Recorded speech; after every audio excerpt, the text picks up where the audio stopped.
Hi, I'm Crystal, the parenting coach. Parenting is a thing that some of us just expected to know how to do. It's not like other areas of your life where you go to school and get taught, get on-the-job training, or have mentors to help you. But now you can get that help here.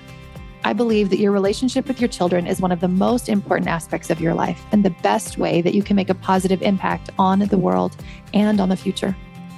I've made parental relationships my life study, and I use life coaching tools, emotional wellness tools, and connection-based parenting to build amazing relationships between parents and their children. If you want an even better relationship with your child, this podcast will help you. Take my parenting quiz at the link in the show notes. Once we know what your parenting style is, we will send some tips tailored to you and a roadmap to help you get the most out of my podcast.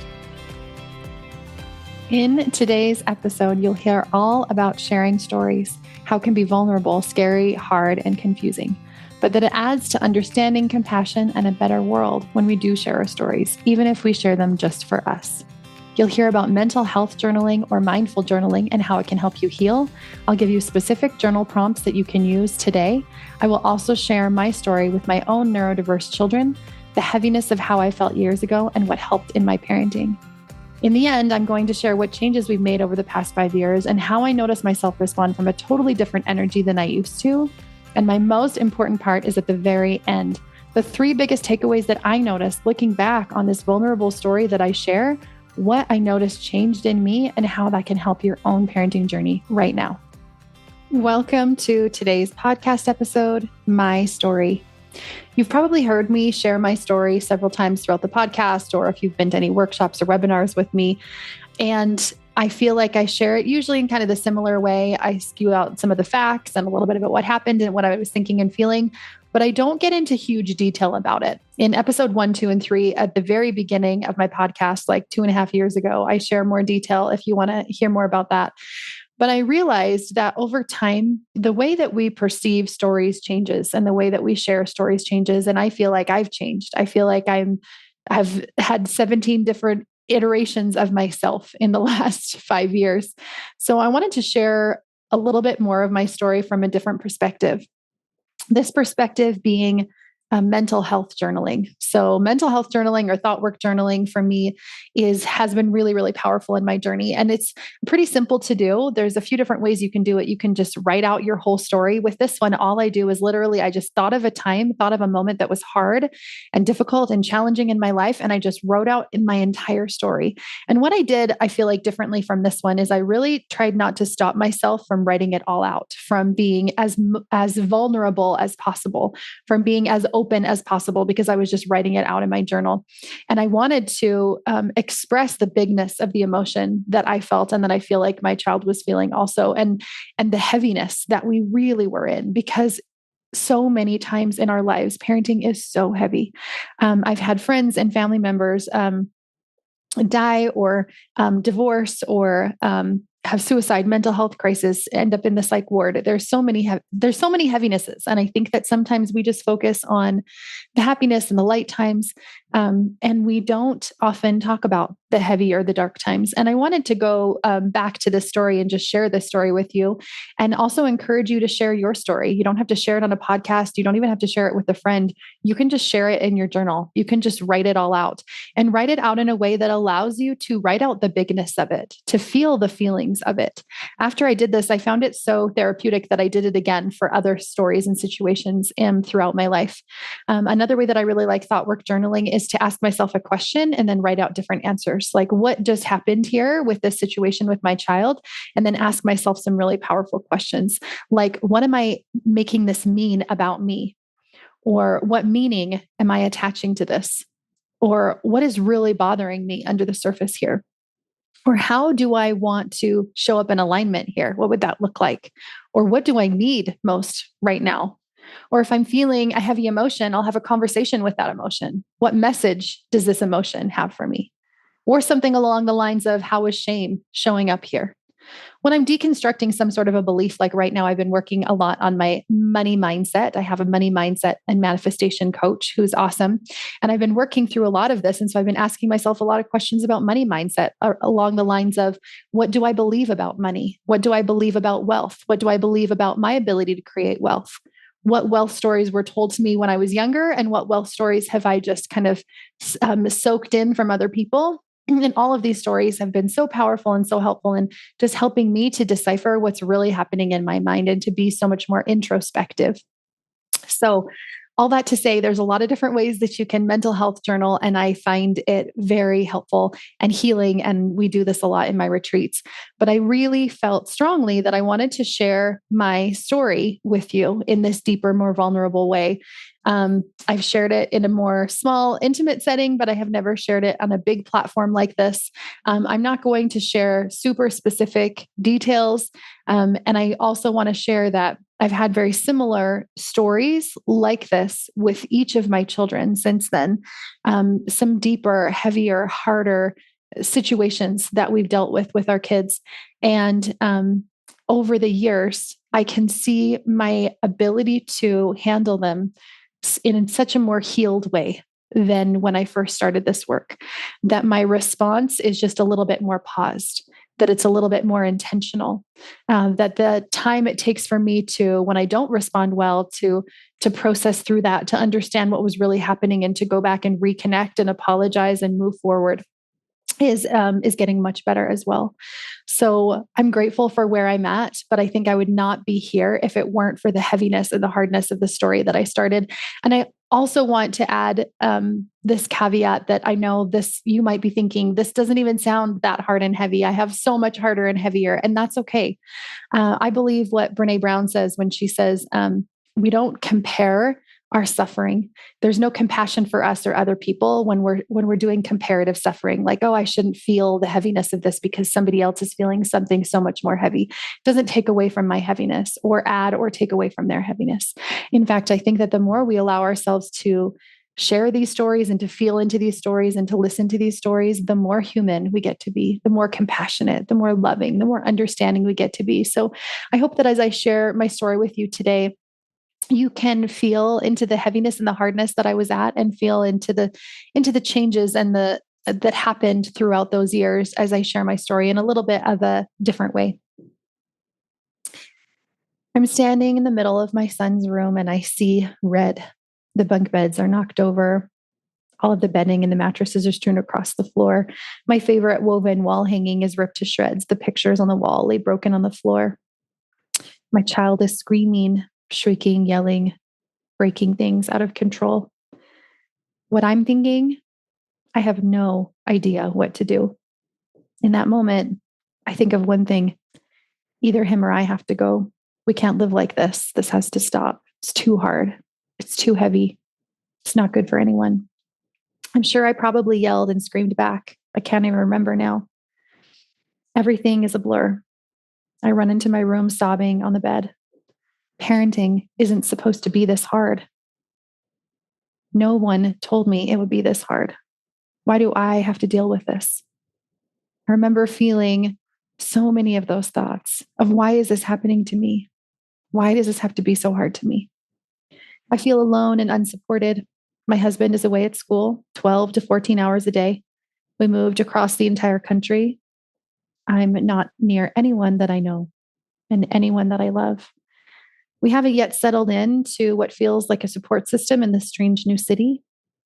Never lived in a big city like this. It's loud, scary, noisy, all night long, alarms going off, policemen coming regularly.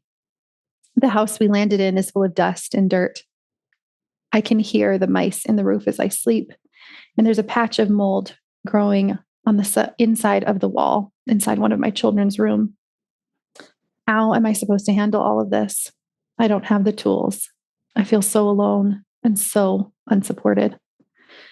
I do a quick Google search of therapists. I know I want someone that's attachment-based. I believe in that so strongly. That's what I long for. So that's what I look for. Anyone that fits that bill. I find her pretty quickly and I send an email. The email is an essay, pages long. Our whole life story from my perspective. From when I had this child till now.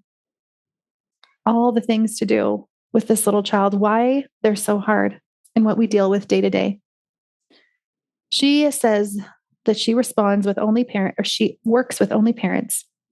I argue back, but my child is the problem. How is you working with me possibly going to fix them? If you only talk with us, How will you ever make changes for them? I'm convinced that no one else's difficult child is this difficult, this dysregulated, and this belligerent. Only my child. When my child calms down from their high emotions, they swoop so low that it's scary. They don't want to be here. They don't want to be around us. They don't see the point. They don't feel that relationship. They feel that everyone in our family hates them, especially me. They probably hate themselves too. I consider checking them into a hospital, which is the first time that I've ever considered that as a valid option. My child is 9. Between crying in my bed and emailing back and forth with a therapist, I try to continue my life. It feels heavy. It feels hard. It feels slow. We spend a lot of time outside of the house, at museums, at parks, anywhere we can go. The meltdowns don't seem to happen quite as intensely out there, but they still happen. I'm quietly and slowly dying inside, wanting a family life and a parent-child relationship that is completely different than I have.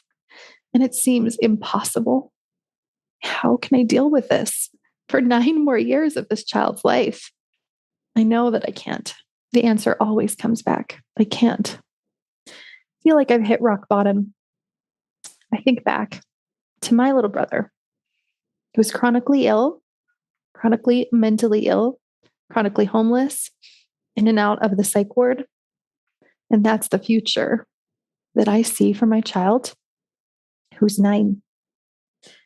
The therapist finally agrees to meet me in my home. Probably she hears the intensity in my emails and the desperation that I feel.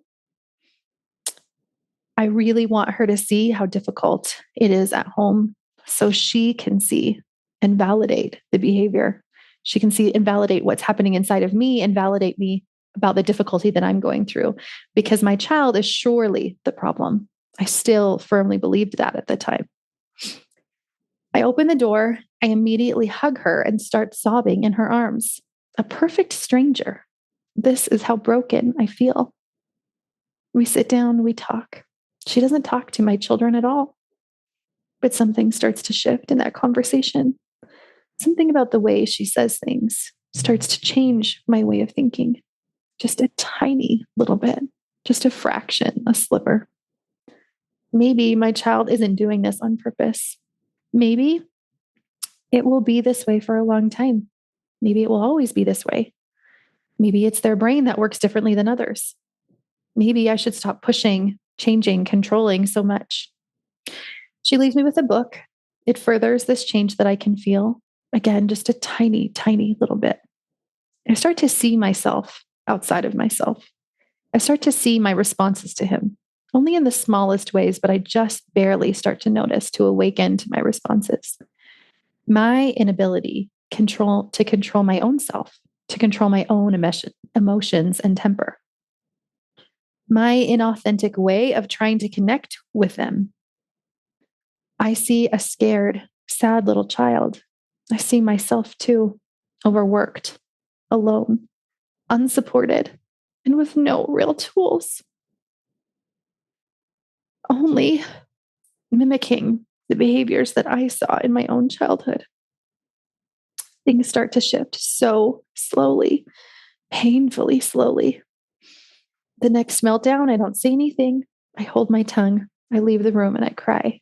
A few times later, I'm able to assess the room for damage, take out anything that could be harmful to them or to the situation, and then I leave the room again and cry. I don't say anything. The next few times, I start to take more and more out of the room, anything that could be really damaged so that it feels more safe afterwards and to decrease the amount of shame of how my child would feel afterwards. I try to help him not to feel the depths that come after these big meltdowns. I spend little bits of time with them, ask them questions, try to really connect more authentically. I don't notice any big changes. I sometimes wonder if it's working, if anything's changing at all. I do notice changes in me. I spend a little bit more time reading. I start to write, just a little. I start to take time for myself. I find things that I enjoy, and I start doing them. I find friends that I love being around. They also have neurodiverse kids, and I feel so seen. 1 year after that therapy visit, I had only one visit. Fast forward 12 months, the meltdowns are down 80 to 90% in both intensity and frequency. They don't last as long. I can handle them more. Things are changing, still slowly, but changing. Fast forward several years later, and I live with an amazing child who is now diagnosed and is neurodivergent, we know, but is so well regulated, so fun, so funny. We love each other and we connect well. Our home is peaceful. I don't have to stop myself from yelling. I hardly yell at all. I don't even remember the last time that I yelled. I don't feel that same urge or rage monster inside of myself. I don't think we talk about rage enough. My child knows that he's loved. He loves life. There are highs that are still high and there are lows that are still low. But I feel seen, supported, and validated by me. That's what was missing. And I didn't even know. This has become my life's work. I've had several stories similar to this with several children that have come after, also neurodiverse. Difficult meltdowns, difficult emotions, hard challenges, but I respond to them differently each time, just a little bit over time. Last week, I received an essay email just like the one that I sent that therapist long ago. I started to cry as I read it because it's only been 5 years and I'm in a completely different space. She's in her own depths of despair as she writes to me. What a full circle moment. I know exactly what to do and to say and what help and guidance to send her. And how she can get that same help and support and have it take much less than 12 months. I write her back and we talk and she feels hope. If I hadn't gone through this, I wouldn't have my tools to share. I wouldn't have this wisdom. I wouldn't have this medicine inside of myself that I can spread. For that, I am grateful. And for that, I can help and change. I feel like now I have the life that I always wanted: inner peace, inner strength, inner confidence. It was worth it. It feels hard reading back on those moments and feeling the depths of it because I feel it just like it was yesterday. And sometimes I wish that I knew this healing years ago when I started my parenting journey. I wish that I had more tools. I wish that I was more healed. I wish that I had less of my own trauma to deal with, but I didn't know any of that. And as I'm able to help and connect and reach out to women and to parents, I know now that I wouldn't have been able to help them in the depth of the way that I can if I hadn't gone through my own dark night of the soul.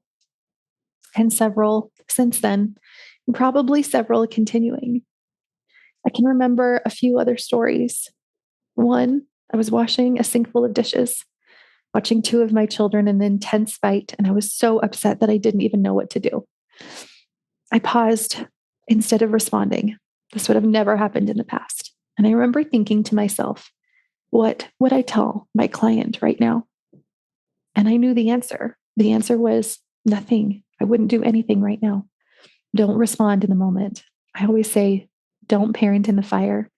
I was definitely feeling that fire inside of myself. So I washed those dishes, probably scrubbing them a little harder than they needed to. I waited for things to settle down. I took some slow, deep breaths. I chatted with the child that I felt was a little bit more of the victim in that situation and just hugged them and comforted them. And the other child, within an hour, came back, apologized, told me exactly what they had done wrong and exactly what they should have done. Felt super calm and chill, went and apologized to the child and to me, and we all moved on. In fact, they actually babysat the other kids that night. In the past, that situation would have spiraled out of control because of my reaction, because of my response to them. It would have exacerbated everything. I would have taken out my rage. They would have gotten more ragey. And for sure, there's no way we could have gone out that evening. This was several years ago. And since then, I feel like my children have gotten along more and more and more. And there's even more peace in our home, and there's even less rage inside of myself. Another time I can remember being outside our door. I was standing outside trying to get one of my children to go to something, and they hate going to things. And we were having the same kind of argument. I was feeling the same way inside, feeling these big emotions. They obviously were, because they were running away and screaming and yelling. And I remember just pausing in that moment. I didn't say anything or do anything. I probably did first, but then I stopped and I just paused and I just kind of moved on and I just let it be. And what I've really come to notice through all these stories, and there's so many more stories that I have than this, is that I don't parent great in the moment. When I'm having those big emotions, my response, it feels like such a problem in my mind. Like it's a problem that needs to be solved right now. It's urgent. And when I feel that urgency, when I feel that really that trauma response coming up in my body, it takes me back to times that were really difficult and really heavy in my own childhood. And I feel that scared and that defenselessness, which also leads to more anger and more shame and more defensiveness and more aggression on my part, or more shutdown and withdrawal. We all deal with shame in different ways, but I do not parent with the tools that I now know. I truly believe that we all have tools inside of ourselves, that when we can heal and when we can tap into our intuition, that we have tools to help support ourselves and our kids. But it's really hard to feel that way when we're feeling so triggered. And so in those moments, what I try to do now is just pause, don't respond, don't react, don't believe the thoughts that are going through my mind about myself, about my ability to parent, about my ability to find answers, about my child, about our relationship, about my life. I just remind myself, we don't believe our thoughts in these moments right now, because lots of times they're just so angry and ruminating and spinny and defensive and not helpful. I go into my body instead. I breathe, I listen to music, I go for a walk. I allow myself to not respond. So many of my clients over and over again say, well, how will I teach them? How will I teach that their behavior is not okay? You don't have to teach them that. They know. Children are so smart. I believe so strongly that they know. They can see, they can tell. They can tell in their response to other people and other people's response to them. They learn naturally. They learn intrinsically. They also learn from me, from my responses, how I show up, how I respond. They're always learning. And they learn so much more from what I do than what I say. So in that moment, when I allow myself not to respond and I calm down and I come back with connection and love and compassion, that's the best thing that I could do. And almost every single time, my child will already have learned the lesson that I feel like I was trying to quote unquote teach them, right? Through the traditional modes of like shaming and yelling and consequence and punishments. They've already learned that. I hope that this story and my being open and vulnerable with you helped you see a little glimpse into those hard days for me and the hard days that you probably relate to. If you're listening to this podcast, parenting probably doesn't feel simple. It doesn't feel easy all the time. I'm sure sometimes it does. Sometimes it probably feels natural and amazing and wonderful and magical, but lots of times it probably doesn't. And I hope that a few of these points in my story help. I'm just going to pick out a couple of things that maybe you can take away that can help you today.